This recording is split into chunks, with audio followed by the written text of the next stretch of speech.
Good evening and welcome to Scotland at 7. My name is Saoirse Healey. Today I'm joined in the studio from Perth and Kinross Yes Hub, William Duguid. William, how are you today?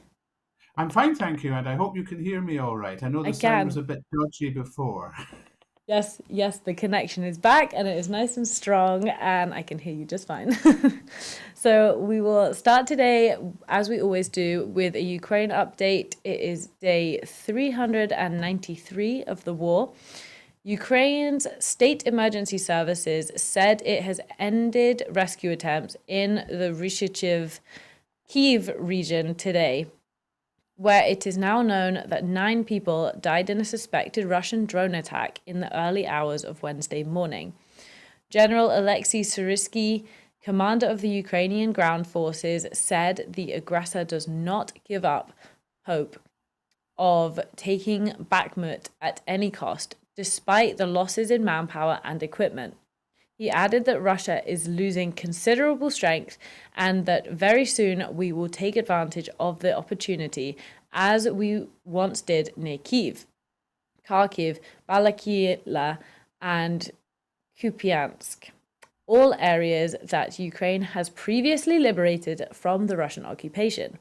The UK Ministry of Defence said that Russia has made gains of up to several kilometres in the Luhansk region, and that Russian commanders are likely trying to expand a security zone west from the defence lines they have prepared along higher ground and integrate the natural obstacle of the Oskil River.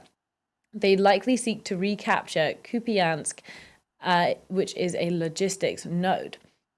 Any attempt to arrest President Vladimir Putin after the ICC issued a warrant for the Kremlin chief would amount to a declaration of war against Russia, his ally Dmitry Medvedev said today, while directly threatening to attack the seat of any government that allowed it to happen. A video circulating on social media of the Ukrainian national flag flying from a tall mast in Crimea, the region annexed by Russia in 2014. Spain's Prime Minister Pedro Sanchez said he would discuss a peace plan for Ukraine with Chinese President Xi Jinping during an official visit to China next week. Estonia's Prime Minister Kaj Kallas today spoke against any weakening of sanctions against Russia under a deal to export Ukrainian grain through the Black Sea, and has called for the G7 to tighten its oil cap to squeeze Russia's revenue even more. The UN Nuclear Agency's chief said on Wednesday that the situation at Ukraine's Zaporizhzhia power plant remains perilous following a Russian missile strike this month that disconnected the plant from the grid. Europe's largest nuclear power plant needs a reliable electricity supply to operate pumps that circulate water to cool reactors and pools holding nuclear fuel. Vladimir Putin has no immediate plans for peace in Ukraine, so the West needs to brace itself to supply lethal aid to Kyiv for a long time, NATO's General Secretary has warned in an interview with The Guardian.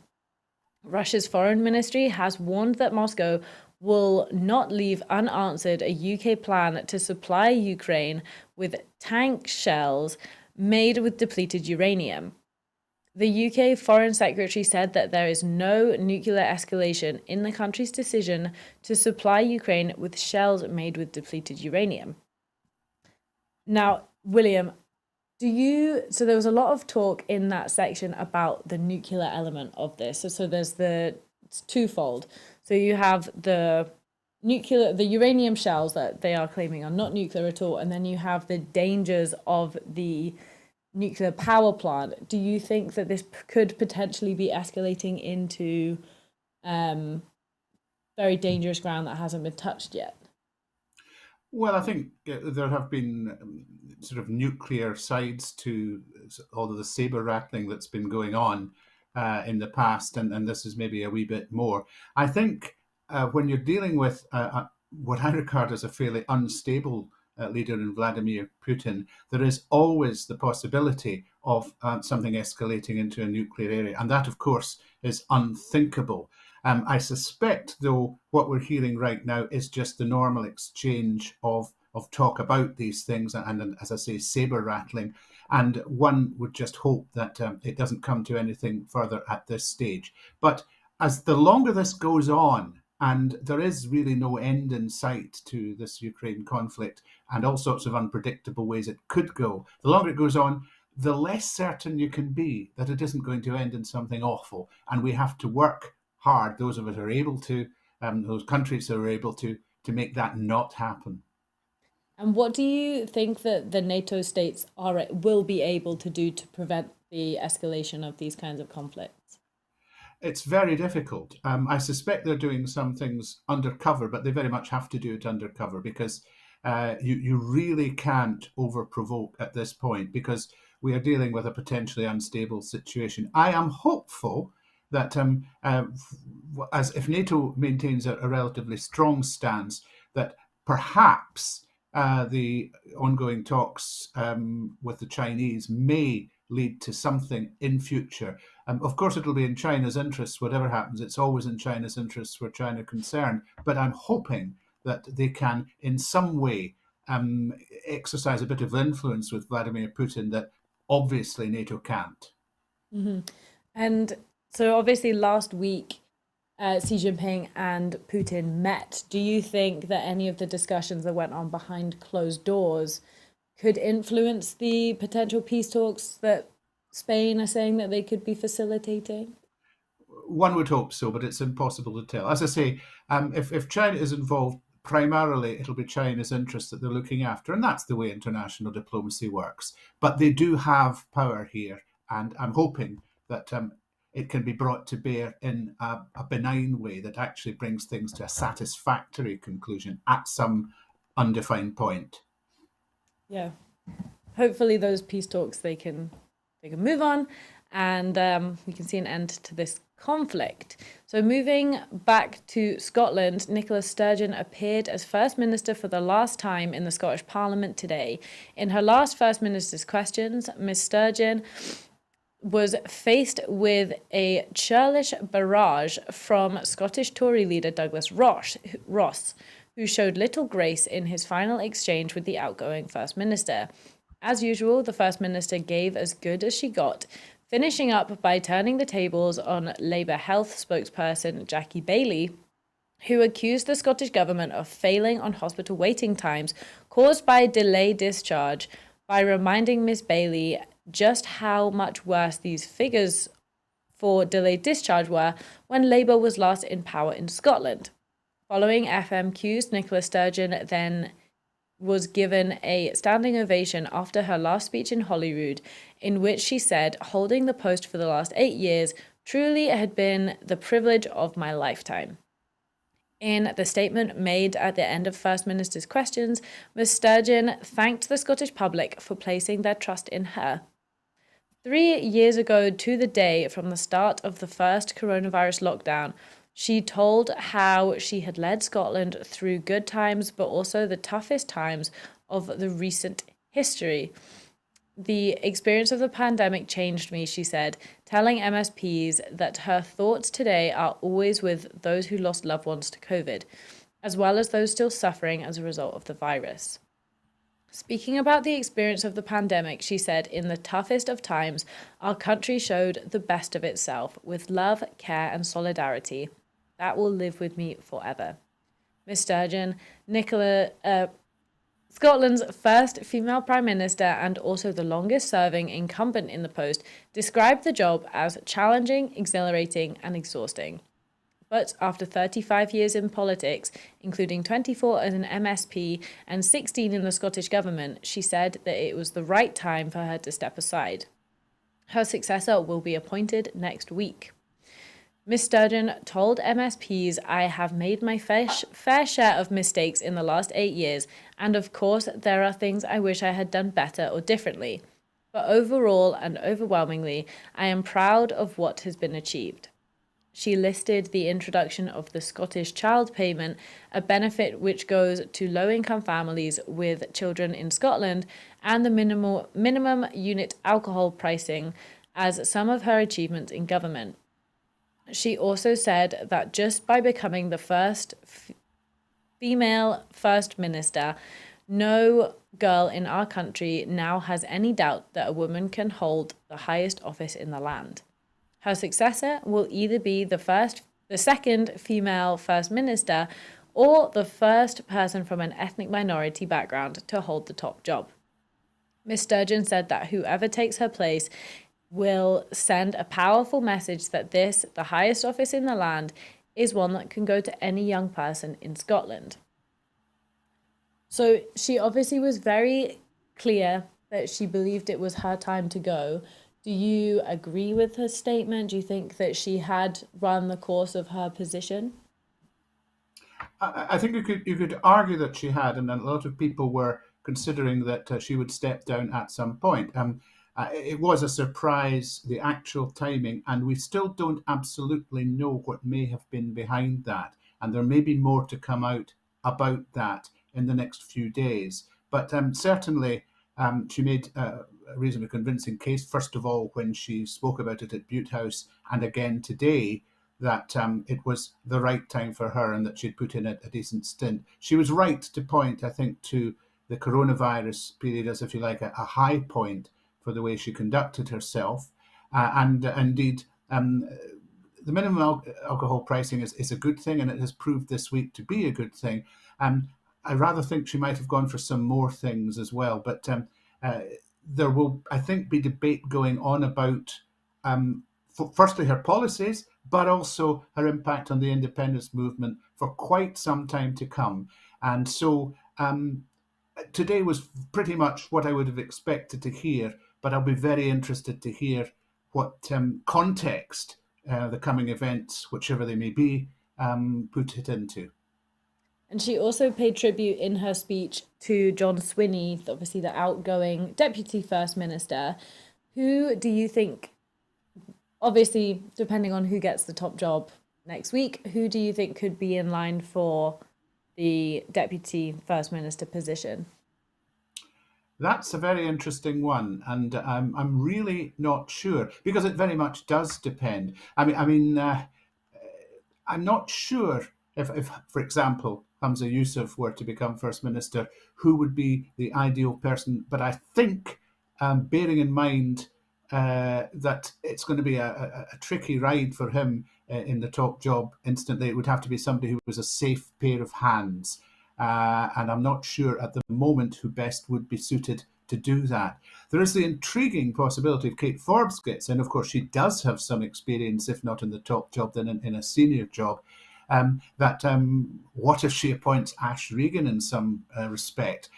That might be fantasy land, but it would be perhaps an interesting experiment. Ash Regan, who knows? I've got to be honest and say I really don't see her getting in. What's interesting about Ash Regan will be what happens to the second preference votes, those who voted for her exercise. It's going to be a whole new world next week, and it may not be easy in the initial stages because whatever person gets it, the way the campaign has gone, there will be ructions of some sort within the SNP membership and indeed even in the Parliament. So it's been a fairly fractious few weeks, and I think we're in for some more action in the period leading up to Easter. Wouldn't want to predict. And what do you think that so as you were saying, that the party has been somewhat fractured by the debates and the elections, what do you think that any of those three could do to heal the party and to unite the party after the election has concluded? I think talk to people and be open and not be a closed circle. That one of the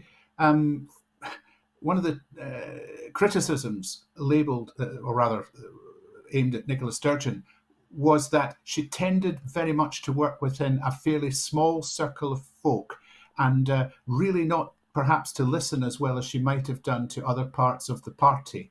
both in Parliament and outside the Parliament. And I think that whoever comes in will be mending bridges in some respect. So they have got to reach out and to be collegiate about how decisions are reached. Because as the SNP heals, and it will have to heal, people are going to have to be looking out for each other. Now, I rather fear that it may go the other way, and there may be some people leaving the party no matter who gets in. But I think that's just a rough period that does happen in politics, and they will have to get through it. But openness, to me, is the answer, and let's see if it happens. One last speculative question on this section. So you mentioned the potential for Kate Forbes and Ash Regan to double up. Where do you think that would lead the SNP and Holyrood? Do you think that it could have positive or negative ramifications for, say, LGBT rights? That's obviously a very hot topic. Do you think that could push Scotland backwards a little bit? Irrespective of whether it's a Kate Forbes, Ash Regan teaming, if Kate Forbes were to get the top job, there will be, I think, certainly, there would be pushback, and certainly it might be seen as setting back LGBT rights, etc. She has to be very careful about how she plays that. I think she was far too candid in what she first said about her beliefs and how they influenced her and indeed her personal behaviour. And she hasn't really, I think, got across the message that she doesn't actually want to reverse anybody's rights.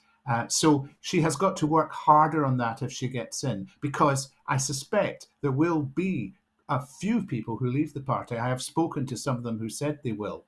That's not to say that the other candidates won't have their own problems, but I think Kate Forbes particularly will have that bridge to mend. Yeah, it's a very interesting time for the SNP right now, and Oh, yes. next week will show. So moving on, the Bank of England has raised interest rates by 0.25 percentage point to 4.25% in response to higher than expected UK inflation. In a fortnight of heightened unease across global financial markets, the bank's Monetary Policy Committee, the MPC, voted by a majority of 7-2 to increase the base rate for the 11th time in a row. It came after an unexpected jump in the UK inflation rate in February to 10.4% from 10.1% in January, fueled by food prices increasing at the fastest pace in 45 years. The bank's official target for inflation is 2%. The pound rose again. The pound rose against the dollar as financial markets moved to anticipate one more quarter point increase at the MPC's next meeting in May. However, economists said a 12th and final rate increase to 4.5% hung in the balance amid signs that inflation would fall sharply over the coming months. Responding to the interest rate rise, SNP economy spokesperson Stuart Hosey said the Tories and pro-Brexit Labour have trashed the UK economy and they are forcing families to pay the price as interest rates soar, inflation and household bills continue to soar as well. Millions of homeowners and renters are being hammered by Westminster failure, with monthly costs going through the roof. It's essential that the UK government finally delivers urgent help to support people's incomes and prevent families from losing their homes. William, so the 11th time in a row that interest rates have been increased. When do you think that this, is going to end and they will fall? Do you see it happening anytime soon? Well, the forecasters think it's going to perhaps go to a 12th, as you said, and that then it will fall. I would question whether it actually had to be raised an 11th time, because it's generally acknowledged that the underlying causes of the inflation rates of last year are now much less of a driver. Oil and gas prices, for example, and that it's quite likely that inflation will fall away, if not down to 2%, then and to much lower levels by later in the year. So the question is the most recent inflation increase, which is primarily, I think, as you said, food, something everybody has to pay for, is that an aberration? And could it have been caused by some of the supply chain issues, for example, that we saw? Um, it seems to me that maybe they have just gone a little bit too strong here, and that we're going to be sucking spending power out of the economy with GDP already under pressure and the potential for a recession. Certainly, there are some economists, such as David Blanchflower, that would say it's a disastrous era today, because the other side of the coin is the tightening of financial conditions worldwide, with the Silicon Valley and two other banks in the States and Credit Suisse having to be bailed out. And that kind of tightening would normally be a signal for cutting rates. And Blanchflower says that this is reminiscent of the reactions to what went on in 2008. And we certainly don't want to see a series of bank failures or really a recession that particularly hits working class families who are struggling a bit as it is. So I think it will end, but it could be that today's decision has made things worse. You link me really nicely, well, not nicely, but you link me quite neatly on to new figures that have shown the number of people living in poverty across the UK has risen to 14.4 million people.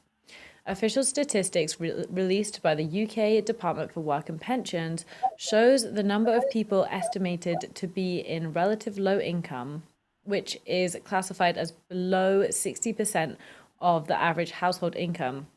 This has risen by 1 million from 13.4 million in March of 2021 to 14.4 million in March of 2022. These figures show the number of children living in poverty has also risen by 300,000 in a year, from 3.9 million in March 21 to 4.2 million in March 22. Responding to the news, poverty charities have hit out at the UK government cuts, with the Child Poverty Action Group, CPAG, saying that it is inexcusable for ministers to sit on their hands, and warning that Tory cuts to the universal credit have plunged people into poverty. Commenting, SNP Justice spokesperson David Linden said the Tory government has pushed millions of families across the UK into poverty, showing why Scotland needs independence to escape Westminster control, eradicate poverty, and build a strong, fair, and prosperous future. While the SNP government is boosting incomes with progressive policies like the Scottish Child Payment, and the Tories and the pro-Brexit Labour Party are undermining progress and making people poorer by imposing cuts, Brexit damage, and economic mismanagement. The UK government must finally use its reserved powers to tackle poverty, including by backing SNP calls to cut energy bills, increase universal credit payments, scrap the benefits cap, and introduce a real living wage, as well as raise public sector pay by inflation and deliver economic growth by rejoining the EU. So it's quite clear that there is a huge divergence between the SNP policies and the Conservative policies. Do you think that this can be reconciled within the current structures of the administration? I think if you're talking about what can the Scottish government do under the devolution constraints, the answer is very little in addition to what they're already doing. They I think, are doing what they can to alleviate poverty within the constraints they face. And they are doing relatively, I think, slightly better than the UK in that regard. The Scottish Child Payment is a big thing in that regard. But these figures are as at March 2022, and look at what's happened since. Look at the financial pressures that people are under. So whenever the figures come out, and they will come out this time next year for where we are now, they're going to be a lot worse. And that's unforgivable.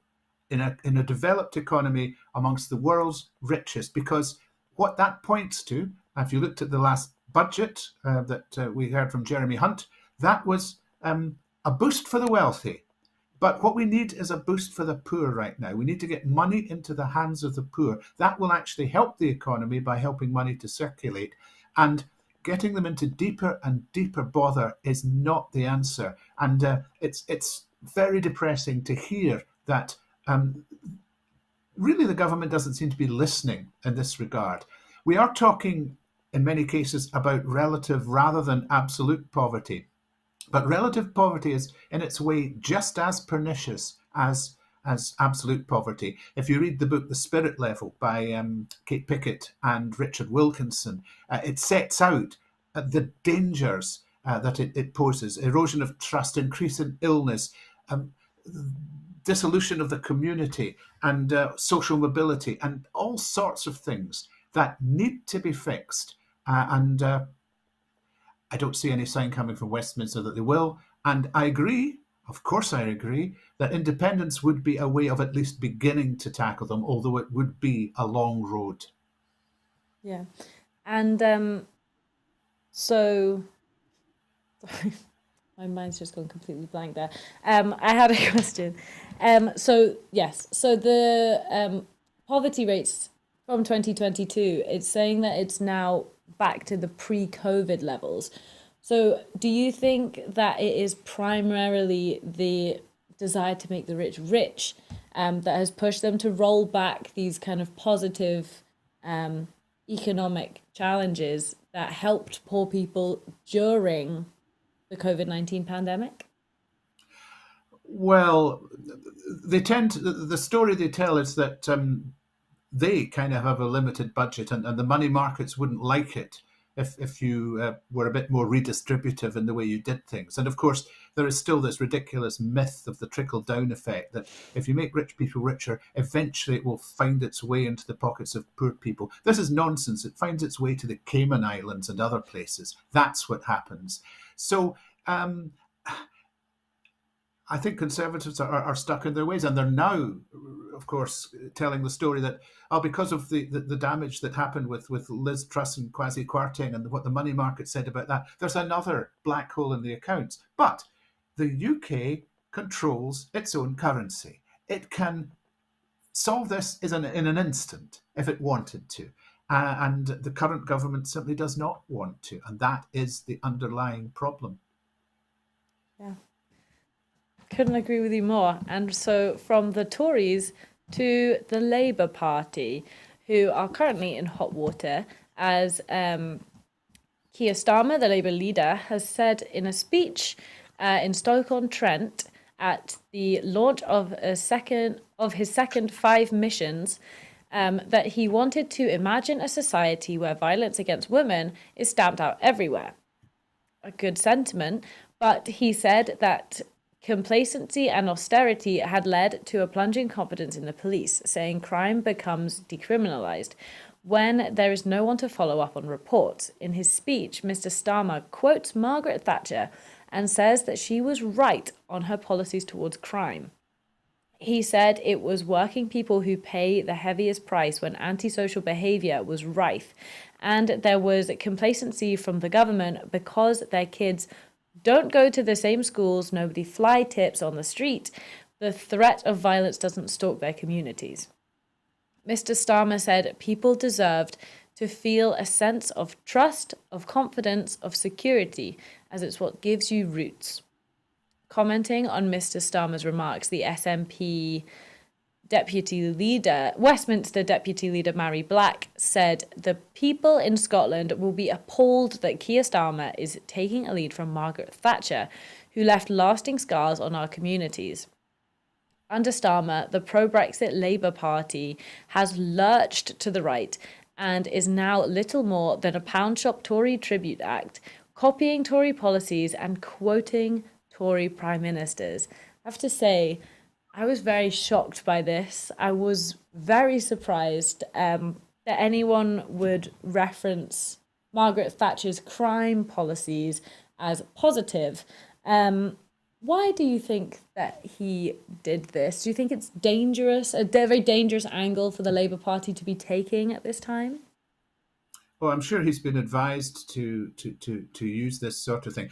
He didn't exactly say that her policies were right, but what he said was that her statement that the rule of law was the foundation of everything and the first duty of government to protect. That was the quote he made. Having said that, he didn't need to quote her because you could make that point equally well without going near the whole story of Margaret Thatcher.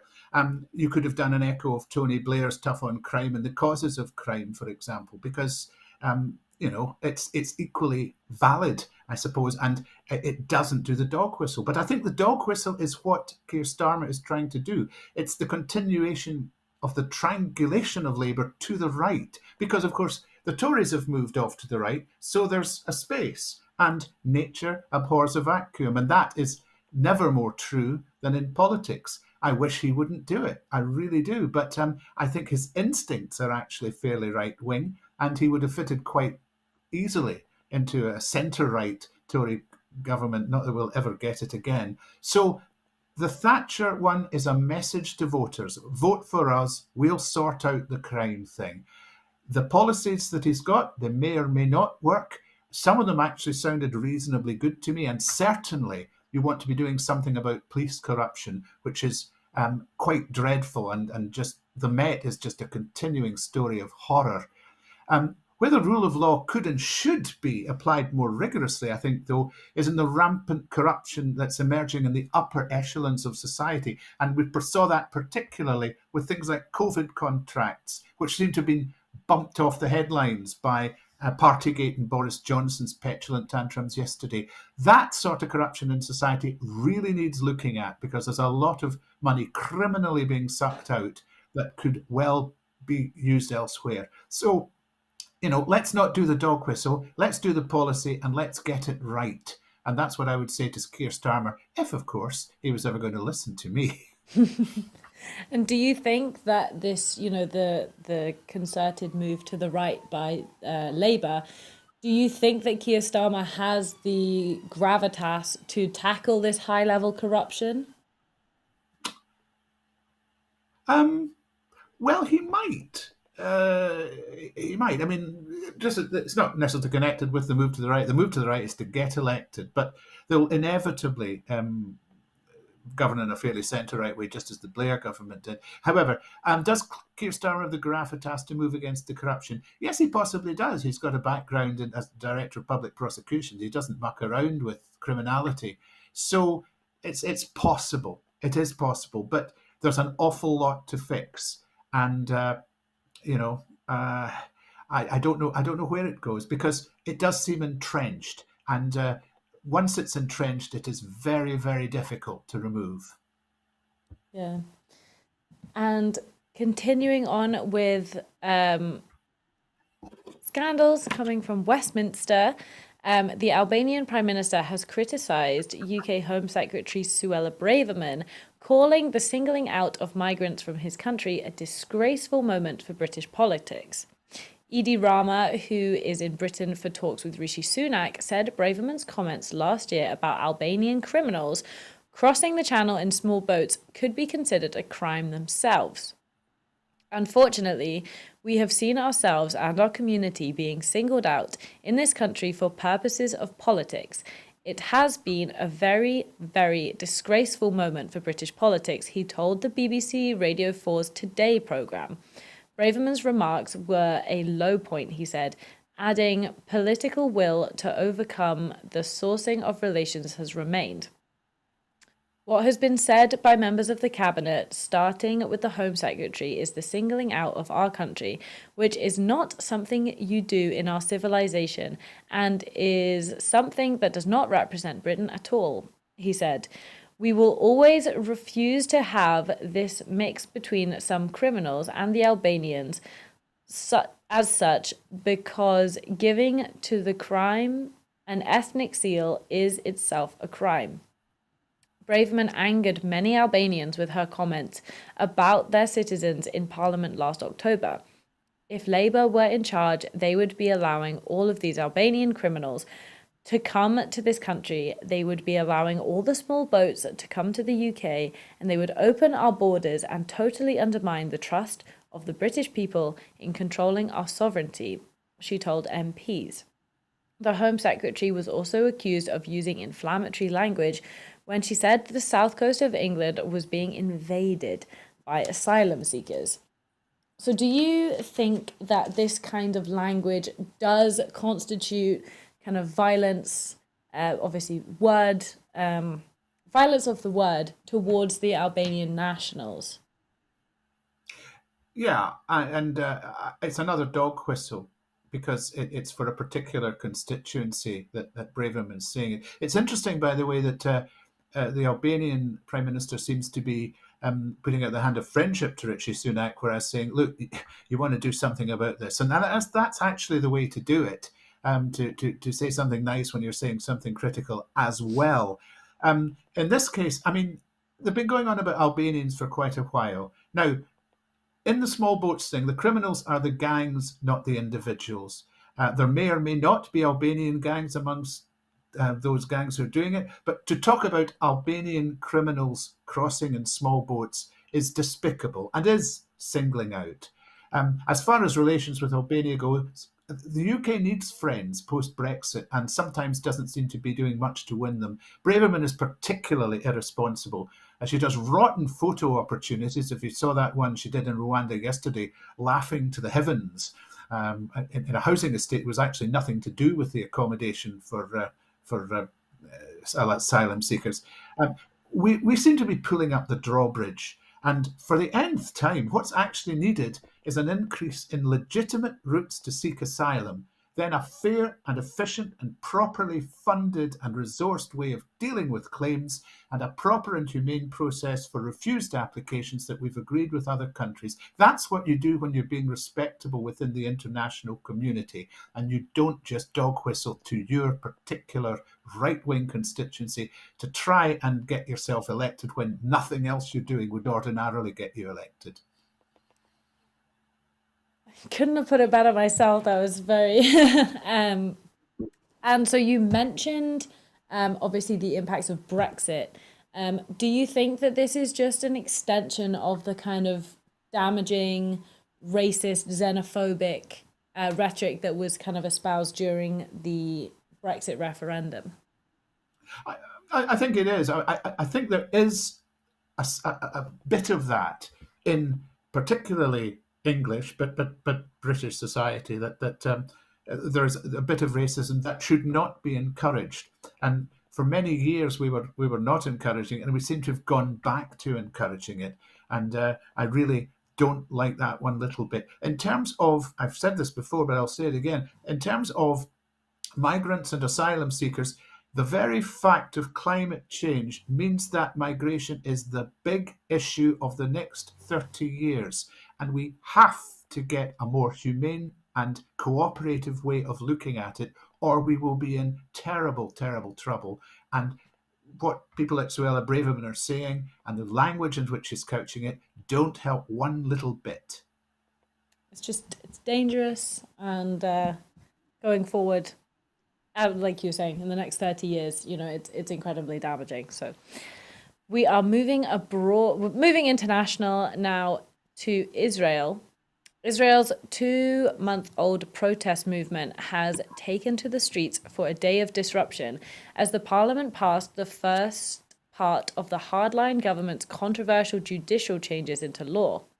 The legislation, designed to protect the position of Benjamin Netanyahu, was approved early on Thursday after a heated all-night debate.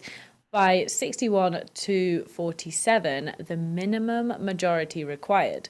The Prime Minister's office said Netanyahu would issue an important statement in a televised address at 8 p.m. this evening, leading to speculation that he may announce a temporary halt to the rest of the legislation. His far-right coalition partners have previously appeared determined to pass the most important elements of the far-reaching proposals before the Knesset breaks up next week for the Passover holiday. According to the law passed on Thursday, Israel's Attorney General Gali Omrahav Miara, is in effect no longer capable of declaring Netanyahu unfit for office, even if she believes he is attempting to use the judicial overhaul to overturn his continuing corruption trial. The Prime Minister denies all allegations against him. Netanyahu's newly elected government, made up of far-right and religious parties, introduced the amendment in February after Baharav Miara's office barred him from involvement in the judicial overhaul because of a potential conflict of interest. The Prime Minister's supporters had feared the Attorney General may declare Netanyahu incapacitated. Commenting on the passing of the incapacitation bill, the opposed chairperson Yair Lapid said, like thieves in the night, the coalition has now ratified a contemptible and corrupt personal piece of legislation against a ludicrous rumor. Among the other proposals for the judiciary are bills that would give politicians control over appointments to Israel's Supreme Court and severely curtail its ability to overturn laws. Its architects say the changes are needed to rein in what they see as left-wing bias in the decisions of the court, which serves as an outsized role in a country with no formal constitution or second legislative chamber. Critics, however, have raised fears of democratic backsliding, with significant pressures coming from the high-tech sector, the military, and Israel's US allies. Palestinian citizens of Israel who face systemic discrimination as those living under military rule in occupied territories have long questioned Israel's democratic character. The first thing I want to talk about is the concept of democratic backsliding. Do you think that it's a case of backsliding? Do you think that that's a fair assessment of what's happening in Israel just now? You could characterize it like that. What it is Netanyahu attempting to avoid trouble by changing the goalposts, and no doubt emboldened by Donald Trump and the way in which so many folks seem to be going. Uh, it's it's not popular what he's proposing. I think 1 in 4 of Israeli voters, only 1 in 4 support it. As you said, the Palestinians have long questioned Israel's democratic character because for them, democracy truly does not exist there. Um, I am very concerned about what really happens next because, can Netanyahu get out of some of the other things that have been mooted? You mentioned control over appointments to the Supreme Court and the curtailment of the ability to overturn laws. But what then happens to his coalition? It could well be brought down by the far right partners. Maybe that would be for the best, because I think it's on the verge of being a dangerously unstable government if it's passing things like that. And in order to get power, he's had to get into bed with these far right partners, and maybe now he's beginning to see what the effect of it is. The other interesting thing you said, by the way, was no formal constitution, no legislative second chamber. Lessons there for us. Not the one thing, not the main takeaway from this story, but certainly something to think about. I know it's scary stuff happening in the Middle East. So moving back to Scotland, the installation of the social media app TikTok on corporate Scottish government devices will be prohibited following discussions with the UK government. Deputy First Minister John Swinney said devices managed by the Scottish Government are configured in line with best practice from the National Cybersecurity Centre, which helps us to manage any risk associated with the use of third-party applications. Our decision to prohibit the use of TikTok follows engagement with the UK government on the potential tracking and privacy risks from the social media app.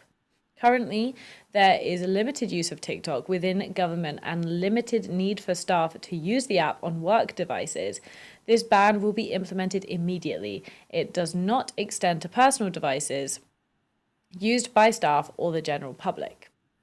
Moving on, the Scottish Government is currently working to break the cycle of poverty. Despite the Scottish child payment being increased to £25 per eligible child per week in November, an increase of 150% within 8 months. The latest poverty statistics covering the period to March 2022 show little recent change in poverty levels for children, working age adults, and pensioners. 2 of the 4 child poverty measures in the Child Poverty Scotland Act, relative and absolute poverty, are broadly stable. Persistent poverty is gradually increasing, and the material deprivation measure continues to be affected by the pandemic. The Scottish Child Payment is only available in Scotland and was also opened to eligible under 16s from that date. Now, responding to the latest poverty statistics, Social Justice Secretary Shona Robertson said, "We recognise too many people are living in poverty, which is why we are committed to breaking the cycle of poverty in Scotland within the scope of our powers and budget." Levels of poverty have fallen less than we would have hoped, given the Scottish Government's increased investment. However, these figures cover the period when the COVID-19 pandemic was having a significant economic impact, and progress has also been hindered by the devastating impact of the UK government's decade of austerity and its welfare cuts for many Scottish families. In this financial year, we have allocated almost £3 billion to a range of measures which will help mitigate the impacts of the cost of living crisis on households, with £1 billion of this only available in Scotland. As well as the game-changing Scottish Child Payment, we support families in a variety of ways, including free childcare, free bus travel for under 22s, free school meals to around 145,000 pupils, and we have made significant increases to both our fuel and food insecurity funds, and have also made £2.5 million available to local authorities to boost the Scottish Welfare Fund. We continue to use all the powers and resources available to us to provide immediate support to families and to tackle underlying causes of poverty whilst seeking more powers, so we can use all the levers we need to enable us to truly tackle poverty. Now, earlier in the programme, we were talking about the increase of poverty rates. This is obviously an example of what Scotland are doing. Do you think that within the current mandate that they are doing enough? Do you think that this attempt to tackle the cost of living crisis is a step in the right direction? Well, certainly a step in the right direction. It's not enough, but can they afford to do more? The budget this year was pretty much at the limit. And I think there is some targeted stuff in here that really is good. We've mentioned the Scottish Child Payment, which I think now £25, if I'm right. There have been calls by some of the poverty agencies to put it up to £40. I don't see where that money's coming from.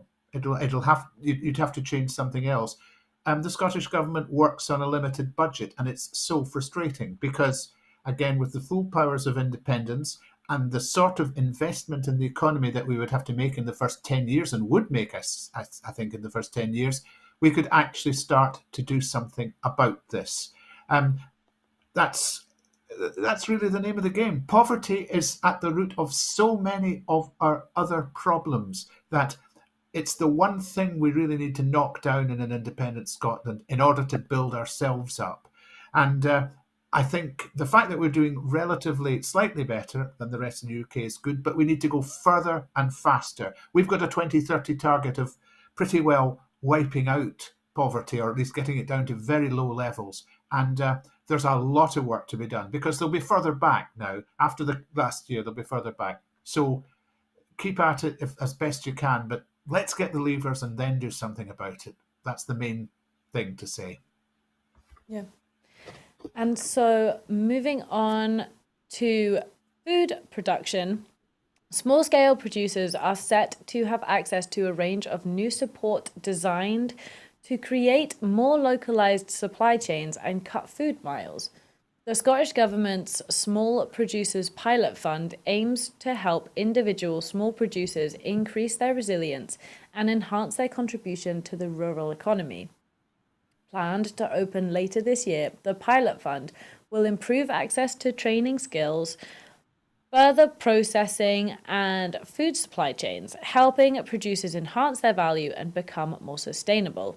In partnership with the Scottish Agricultural Organisation Society, the SAOS, and agriculture, smallholding, and food industry stakeholders, the government has set up an industry-led steering group to co-design the pilot fund, and their first meeting is on the 28th of March 2023.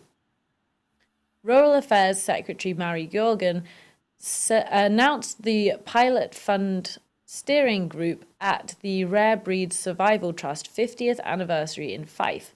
Ms. Geoghegan said, "We are committed to ensuring accessible support for small producers and small businesses, including small-scale food production and processing. We are working in partnership with the SAOS, agriculture, smallholding, and food industry stakeholders. The steering group will design a flexible funding approach that supports local food supply chains, improving access to the right training opportunities, and help link together small producers into existing abattoirs. The Small Producers Pilot Fund will replace the Small Farms Grant Scheme and aims to increase the proportion of food grown and processed by small farms and small holders and consumed locally by their local community, including those affected by the cost of living crisis." This is definitely an interesting development in terms of creating those networks domestically in order to combat the air miles and to try and reduce the effects of climate change.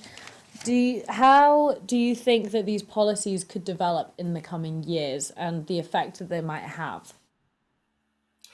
Well, if part of it is developing skills and building up the rural economy, they'll have knock-on effects. It sounds like a good plan. I'm glad to hear it's industry-led, because that means that the government will be listening to the people who actually be involved in it, because there does need to be solid execution. It begins to get into the effects of the climate change crisis by cutting food miles, and building resilience is always a good thing, but particularly it's a good thing in that regard. But we need to build it quite significantly from where we currently are. Rural food producers, I suspect, have had an absolute hammering in the last few years, from numerous things, climate change being one, energy costs being another, lack of workers being another, and they need help. And hopefully this will be the thing that first provides the help and begins to turn it round, because Scotland has the potential to do a tremendous amount of good things here. It was one of the strengths in our economy, and it could and should be again. I hope it is. Absolutely. Hopefully, step in the right direction for the farming industry in Scotland. So, thank you very much, William. That is it for this evening. You've been a fabulous guest. I hope you've enjoyed your time on this evening. Oh, yes. So before I go, I just wanted to remind you that at Broadcasting Scotland, we depend on the generosity of our supporters. So to everyone who's donated and to everyone who has signed up to make regular monthly payments, thank you so much. Our programmes will, of course, always be free to view. However, if you can afford £5 a month, please consider becoming a Broadcasting Scotland supporter. We have a target of adding 10,000 new subscribers to enable us to employ staff to make more programmes. Good night. I've been Saoirse Healey. Thank you so much for watching.